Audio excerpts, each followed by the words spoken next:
ఆంధ్రప్రదేశ్లో అధికార కూటమి అరాచకాలకు వైఎస్ఆర్ కాంగ్రెస్ పార్టీ శ్రేణులపై జరుగుతున్న వేధింపులకు అడ్డుకట్ట వేసేందుకు వైఎస్ఆర్సీపీ ఒక వినూత్న అస్త్రాన్ని సిద్ధం చేసింది. ప్రభుత్వ దాడులు, పోలీసుల బనాయింపు కేసులతో ఇబ్బందులు పడుతున్న బాధితులకు అండగా నిలిచేందుకు యాప్ చెక్ అనే మొబైల్ అప్లికేషన్ ను ఆవిష్కరించింది. తాడేపల్లిలోని పార్టీ కేంద్ర కార్యాలయంలో వైఎస్ఆర్సీపీ నేత కొలుసు పార్థసారథి ఈ యాప్ ను ప్రారంభించి కూటమి ప్రభుత్వంపై తీవ్ర స్థాయిలో విరుచుకుపడ్డారు. రాష్ట్రంలో ఫ్యాక్షన్ రాజకీయాలకు తెరలేపారు. వైఎస్ఆర్సీపీ కార్యకర్తలే లక్ష్యంగా దాడులు చేస్తున్నారు. చట్టాన్ని చేతుల్లోకి తీసుకుని పోలీసులు అధికార పార్టీ ఏజెంట్లుగా మారిపోయారు.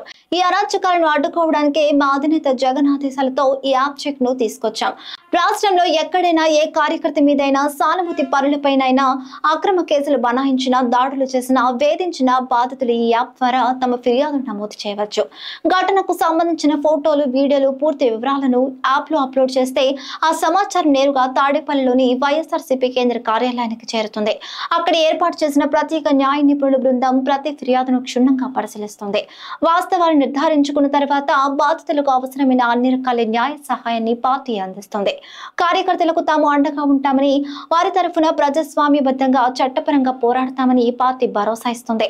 యాప్ చెక్ ద్వారా రాష్ట్ర వ్యాప్తంగా జరుగుతున్న దాడులన్నింటినీ నమోదు చేసి ప్రభుత్వ కక్ష సాధింపు చర్యలను ఎండగట్టాలని వైఎస్ఆర్సీపీ నిర్ణయించింది. ఇది కేవలం ఒక యాప్ కాదని, తమ వారిని కాపాడుకోవడానికి వైఎస్ఆర్సీపీ సిద్ధం చేసిన ఒక వ్యవస్థాగత పోరాటం అని స్పష్టం చేసింది.